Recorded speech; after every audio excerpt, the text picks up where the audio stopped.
Yeah, I'm sorry to be Mr. Debbie Downer, but this week freaking sucked. I knew it was going to suck coming in. Every team on bye, bunch of injuries. I had one guy in my team score double-digit points, pending what Stafford does tonight with Jalen Waddle. Thank you, Waddle. No thank you to anybody else. We'll talk about it all of this. But starting off with the first game, we had the Vikings and the Bears. With the Minnesota Vikings side of things, obviously there's a lot of conversation centered around the Cam Akers usage last week. Big thing was, remember, Aaron Jones got injured 2 weeks ago, so it wasn't surprising that this past week you saw a little bit of Akers. Aaron Jones right back to being a 3-down, must-start running back every single week. Zero hesitation. You love to see it. Looking at the receivers, Jordan Addison blows the hell up. You get 9 targets, 162 receiving yards, the receiving touchdown, saving my Underdog best ball teams. Thank you, Addison. We're freaking crushing on Underdog this year. But in reality, in your regular redraft league, does Addison become like a must-start wide receiver 2 every single week? No, I think he's probably a flex consideration play. Probably going to be low wide receiver 25-ish in our rankings rest of season. TJ Hawkinson continues to improve his role. You actually have massive jump in the snaps, and he sees 9 targets. Hawkinson must start mid tight end 1 rest of season. Jefferson, you get the absolute dud, but just to warn you, you don't do anything from this. Please, for the love of God, still start Justin Jefferson going into the future. Going over to Chicago, Caleb Williams has 47 total pass attempts. You throw in the 6 carries, Caleb Williams has 53 dropbacks here this week. So obviously with that, you can understand that the receivers are going to eat, right? That's the expectation. And with the receivers, yes, DJ Moore has 100 receiving yards. He gets the receiving touchdown. He only had 7 targets. So it's actually very interesting is Keenan Allen dominates with targets. Keenan Allen has 15. He comes through in a big time way. You get the 10 targets for Rome, the 10 targets for Komet. Neither of them really pop off. Of underlying all this, I don't necessarily know if much changes. We saw some of these games from Caleb Williams earlier in the year where if they ask him to drop back 50 plus times, yes, the receivers are going to be viable. But from a usage perspective, they all run identical routes. They're on the field for every single snap. You see DJ Moore 55 routes, Keenan Allen 53, Rome Odunze 54. Cole Kmet still playing at pretty much a career high route participation rate. And then going over to the running backs, you do get a little bit more Roschon Johnson, which is very frustrating with Roschon seeing every single 3rd down snap, every single snap in the 2-minute drill, and half the usage inside the 5-yard line as well. I do think you have to be concerned of Roschon ranking DeAndre Swift going into the future. Going over to Tampa, obviously this isn't really a football game. The Buccaneers blow out the Giants. The Giants can't do anything offensively, but the Buccaneers do have 4 rushing touchdowns, one of which obviously goes to Baker. But if this is a 3-man running back by committee, I think you need to be somewhat concerned. That Sean Tucker rushing touchdown wasn't at the end of the game, it was at the very beginning, so it's not like it was a blowout by that point. And if you're looking at the underlying usage, you have Rachaad White, Bucky Irving, pretty much a split in the backfield 50-50 here, 32 to 34 snaps. Sean Tucker only has 5. But you actually have Bucky Irving having the vast majority of the opportunities. They both get 12 carries. Bucky Irving considerably more efficient with his workload than Rachaad White, as you'd expect. But Bucky actually sees 6 targets out of the backfield in comparison to Rachaad White at 1. So I will be flipping them in our rest of season rankings going into the future. I would rather have Bucky Irving over Rachaad White. Keep in mind, you do naturally expect the rookies to continue to improve coming out of the bye week. And I, thank God, finally hit on that underdog pick'em. Mike Evans higher than 55.5 receiving yards. If you're looking at Evans, though, they actually did not play him a full slate of snaps. You actually only see 39 out of 65 potential snaps played from Mike Evans. I do expect this number to go up into the future, and Evans to be a must-start wide receiver another week removed from the hamstring. Going over to the Giants, it is a complete debacle. Tracy actually loses work here. Obviously, the snaps are just a little misleading because this wasn't a real football game. But if this offense is this bad, nobody is startable. Maybe you still look at Malik Neighbors as a wide receiver too. They already told us that Tommy DeVito is going to be the Giants starting quarterback in week 13. This was a phenomenal matchup here for the wide receivers. And Neighbors does dominate from a market share perspective. Like you have 64 receiving yards out of about 169 available. So yeah, Neighbors is going to see like 30 to 40% of this passing offense every week, which is at the top of the NFL. The issue is it's one of the worst offenses in the league. So realistically, going through and planning on putting him in your starting lineup in the future will be a difficult thing to do looking at how bad DeVito is. Now, our next game With the Chiefs Panthers, maybe the most surprising game of the week, or one of them, where the Panthers almost win. Mahomes does show that, yes, the passing volume can be there in a game in which he is forced to throw the ball. I still view Patrick Mahomes a tier ahead of what you have with the rest of the streaming quarterbacks. Mahomes is still somebody that we are looking to start every single week. Going over to the running backs, really, Kareem Hunt just gets absolutely everything here. I mean, Kareem Hunt sees a total of 16 carries. Samaje Perine has 1. Carson Steele has 1. Kareem Hunt gets a little bit of involvement as a receiver as well, but all this is going to change when we get Pacheco back next week, right? Going over to the receivers, the DeAndre Hopkins snap rate is very concerning, where it's not going in the right direction. DeAndre Hopkins only runs 21 out of a potential 47 routes here in Kansas City this week. Keep in mind, Hopkins has been dealing with an injury since the very beginning of the season. That we are told it was going to linger on through the entire year. It looks like that is actually the case. Obviously sucks to see this with Hopkins. And what sucks as well is to see the regression that you have with Kelsey, where you actually have Noah Gray coming through and running 26 routes in comparison to Travis Kelsey at 38. And obviously Noah Gray takes 2 touchdowns. Now, is there any argument to be made that you're going to expect that Noah Gray's the tight end? Of course not. Kelsey is still the tight end 1 in this offense. But if Noah Gray has anything here, that is going to eat into Kelsey. Now, going over to what we have with the Panthers side of things, Bryce Young looks good, but obviously he's not viable in fantasy. Going over to the running backs, I was concerned that Jonathan Brooks was going to turn this into a committee, and Chuba Hubbard says, no, F off, I am the freaking dude. Chuba Hubbard plays every single snap. Chuba Hubbard sees every single touch. And, I mean, hell, he drops the hammer on me. I freaking lost because of Hubbard. It could have been a lot worse, too, because he had 5 targets and only caught 1 of them. So Chuba Hubbard came through in a really tough matchup. Jonathan Brooks did absolutely nothing. Hubbard looks to be a must-start running back. I thought that, honestly, Hubbard was really going to faceplant here given the matchup against the Chiefs. I was dead wrong. Going over to the receivers, David Moore has 10 targets. Should you run out there and pick up David Moore? No. Adam Thielen is back in, but Thielen doesn't see a full slate of targets. I still think Legette's probably the wide receiver 1 here, but nobody's really interesting in Carolina. Going over to Dallas, they were 10.5-point dogs in this game. Obviously, after it, we're not interested in Cooper Rush. Rico Dowdle does see the vast majority of the work here, however. I think Dowdle is still a running back that should be expected to have a massive workload in a very bad offense. So you still start him in flex consideration range. Like, I'm sure a lot of people watching this started Dowdle this week because of the buys. Week 13, though, when there are no buys and limited injuries, I'd be more surprised if you decided to do so. And going over to the receivers, CeeDee Lamb gets 12 targets. Lamb is still going to be the must-start option every single week regardless. Obviously, lowered expectations with this offense going into the future, though. Really nothing has changed here. Going over to the Commanders, it was looking a little bleak for Jaden Daniels for a minute, but Daniels comes through. You get the Elite Fantasy Day. I mean, obviously, the 74 rushing yards and the rushing touchdown just puts you in such a good spot where you can have a horrible day passing and you're still going to be great. But Daniels is still an elite fantasy quarterback because the rushing usage. Both Austin Eckler and Brian Robinson get banged up in this game. Now, obviously, if either running back or if both running backs were to miss this next week, then at that point, you could potentially look to go ahead and pivot over to Jeremy McNichols. But if maybe Brian Robinson plays and Eckler misses, then I don't know, you just play Brian Robinson. If Eckler plays, Brian Robinson misses, you just play Eckler. And going over to the receivers, Terry McLaurin comes through in a big-time way with the receiving touchdown. Obviously, it's the 86-yard receiving touchdown. If that wasn't there, it would have been horrendous. I know that everybody would have been losing their minds about Terry, considering the fact that he disappoints on Thursday as well. But I don't think anything really changes here. I still think Terry is a must-start option every single week. Zach Ertz getting there with volume, but I don't want to get tricked into like looking at Noah Brown by any instance. Now, going over and looking at what we have with the Patriots. Patriots get boat raced, and what freaking sucks is I'm tired of Ramondre Stevenson doing this to me. I hate putting him in my lineup and not having any idea what to expect and what is going to happen. The ceiling's been there. The floor is incredibly low.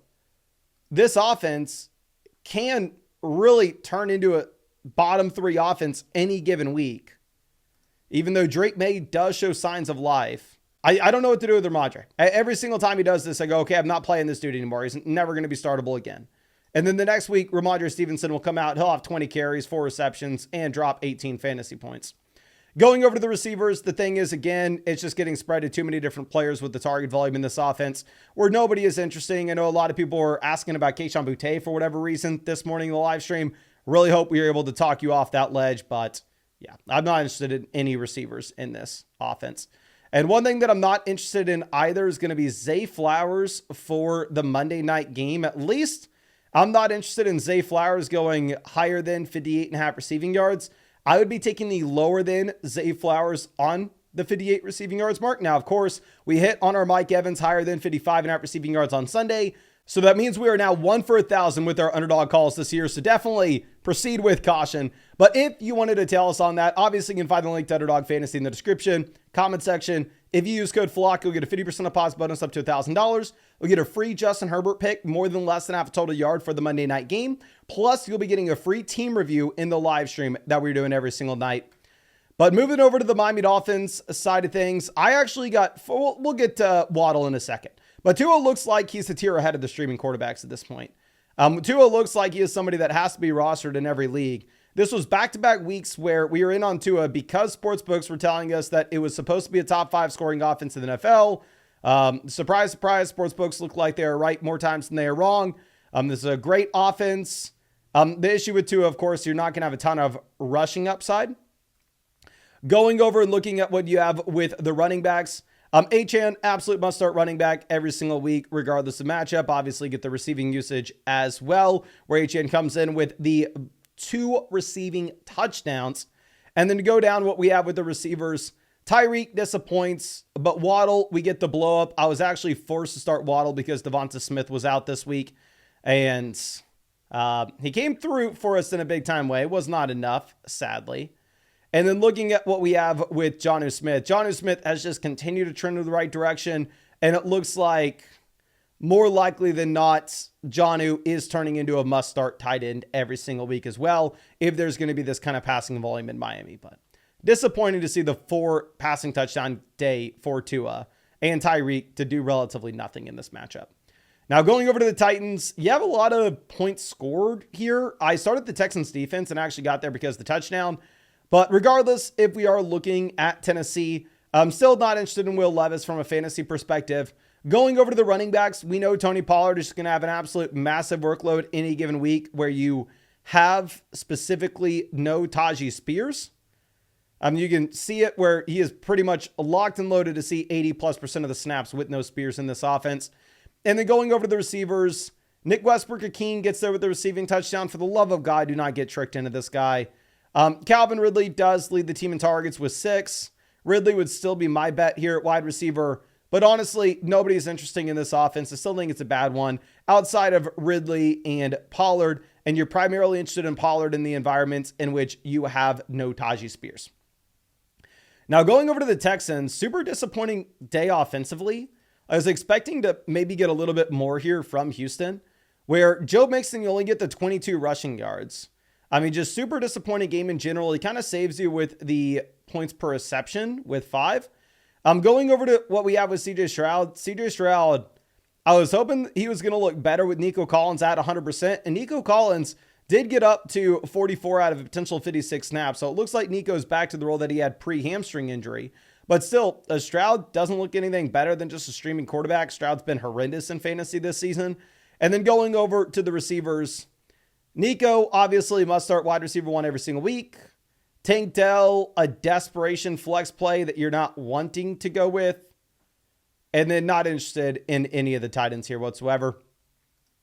Going over to Detroit's, Jahmyr Gibbs blows up. David Montgomery got injured, but it sounds like Montgomery's going to be good to go. It's not something that you have to be super concerned with. Obviously, if this was a team that didn't have Super Bowl aspirations, maybe they could have gone through. Maybe they could have pushed Montgomery a little bit more than they did. But anyway, Goff still just streaming quarterback, no rushing upside. Gibbs still a locked and loaded RB1 rest of season, zero hesitation. You have the goal line usage where obviously some of it's going to go to Montgomery, but there are just so many opportunities in the red zone for this Lions offense. Plus, you have some involvement as a receiver. Amon-Ra St. Brown, still wide receiver 1 for me. It is encouraging to see Jameson with the 7 targets. I definitely think that this is probably one of the better Jameson days that you have. I'd rather see like the 7 targets than the 3 targets and the long receiving touchdown if you try to project him going into the future. And then going over to what we are looking at when it comes to Sam Laporta, I am fed up. I am sick of it. I drafted this dude everywhere in round 4 of Underdog drafts. Y'all know I have him in the Flock League. I talk about this constantly, and he constantly disappoints. I picked up Dalton Kincaid off the waiver wire in week 12, and if Kincaid's going to go in week 13, I'm going to be playing Kincaid instead. I'm tired of freaking Laporta. Going over to Indianapolis, you're expecting this to be a spot where you had probably a ton of Anthony Richardson dropbacks just given the spread on this game, and that is exactly what happens. You only have 11 total rush attempts outside of what Anthony Richardson takes himself. Obviously, every single one of those goes to Jonathan Taylor. Taylor does play 53 out of 55 potential snaps. Taylor is one of the true 3-down bell cows that you have in this offense.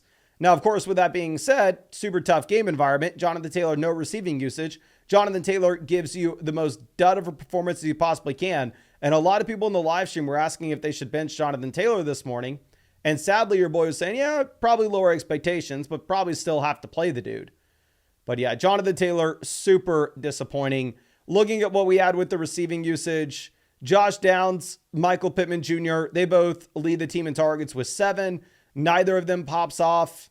I still do expect that Downs is the wide receiver 1 here rest of season, but he's still lower expectations with Anthony Richardson just not being a consistent option here.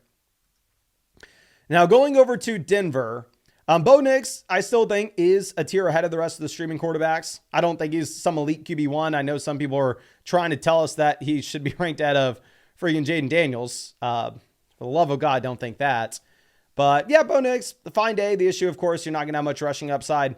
I'm going over to the running backs here. Javonte Williams gives you a whopping 8 carries for -2 rushing yards. So RIP Javonte. I mean, it looks like the running back position's really up for grabs here in Denver. Going over to wide receiver Sutton, it's just at this point a no-brainer. He is an absolute must-start option every single week, regardless of what the matchup is. You have to go through. You have to play him. If Bo Nix looks to be a good quarterback, Courtland Sutton is the alpha wide receiver 1. And I know a lot of other people are interested in some of the waiver wire options here in Denver. The main guy does okay, but I'm still only interested in Sutton. Sutton is a must-start option at this point. Going over to the Raiders, here you have the Gardner Minshew injury where Minshew's already been ruled out for the season. I was surprised to see, one, that you actually have Amir Abdullah with every single snap. Like, Amir Abdullah is a true 3-down bell cow in the instance where you have both no Alexander Madison and no Samir White. So this next week, if both those running backs are out, for the love of God, make sure you are starting Amir Abdullah. And then going through and looking at what you have with the receiving options, Jacoby Myers has 15 targets. Brock Bowers has 10. They are the only interesting guys. I mean, it's great for Myers to be able to overcome this matchup, however, but I am just very much still concerned about what we should expect with the passing volume in this offense, especially post Gardner Minshew injury. Now, going over to San Francisco, you need Brock Purdy here if things are going to run smoothly. Kittle gets there, but outside of that, nothing else really happens. CMC really disappoints. The offense is a train wreck from start to finish, and I am now officially throwing in the towel. We were reluctant to do it. I was stubborn to do it. I was still ranking Deebo Samuel ahead of Juwan Jennings coming into this week. One, Deebo Samuel just gives you the most disappointing week you could ever imagine, and obviously it's a bad offense. I don't want to hold everything against him here. But with that being said, you also only have 4 targets. In comparison to where if you're going to go through and look at what you have with Juwan Jennings, Jennings is up at 7 targets. So I don't necessarily see how we could go through and make the arguments to take Deebo over Jennings at this point. I think once you get Purdy back in week 13, Jennings flies up ranks. And then Deebo is still falling. Now, going over to what we have in Green Bay, not a lot of passing volume. They simply didn't have to throw the ball. Josh Jacobs just absolutely crushes, right? Large spread on this game. You're assuming that they're able to run the ball in the second half.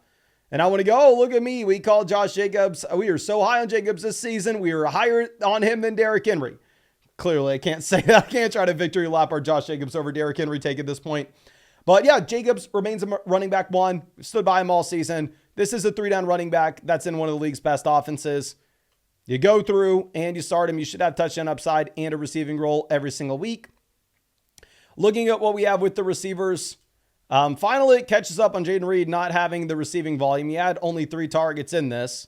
Would I love to go, oh, I told you all so, I told you so, Jaden Reed?